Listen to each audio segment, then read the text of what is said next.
Барлықтарыңызға қайырлы күн. Сіздермен бірге Жансұлу Бақытжанқызы. Менің каналыма қош келдіңіздер. Бүгін сіздермен бөлісейін деп отырған мантының қамырына жұмыртқа қосылмайды.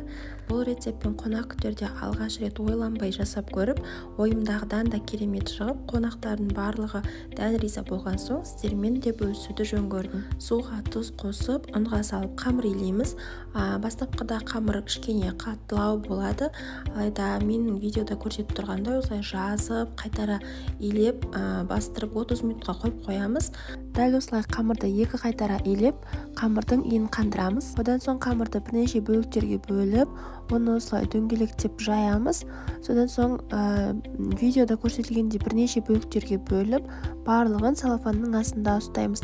Және әрқайсысын біртіндеп дөңгелек етіп жайып шығамыз. Қыздар, өмірлеріңізде бір рет мантыны дәл осы рецептпен жасап көріңіздер. Мүлдем өкінбейсіздер, дәмі керемет болып шығады. Видео түсінікті болып, пайдалы болып сіздерге ұнап жатса, видеоға лайк басып, комментарий қалдырып, каналыма тіркеліп кетуді ұмытпаңыздар. Каналымнан түрлі оңай әрі тез жасалатын рецепттерді таба аласыздар.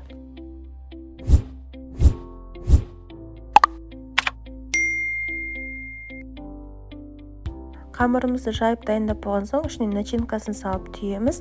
Мен начинкасына тартылған қой еті, құйрық май және пияз қостым. Менің ойымша мантыға ең керемет начинка осы. Кейбір адамдар салмасына капуста, асқабақ, картоп сынды өзіне ұнайтын заттарды қосып та жасайды екен. Ол жағы енді өз қалауларыңыз бойынша.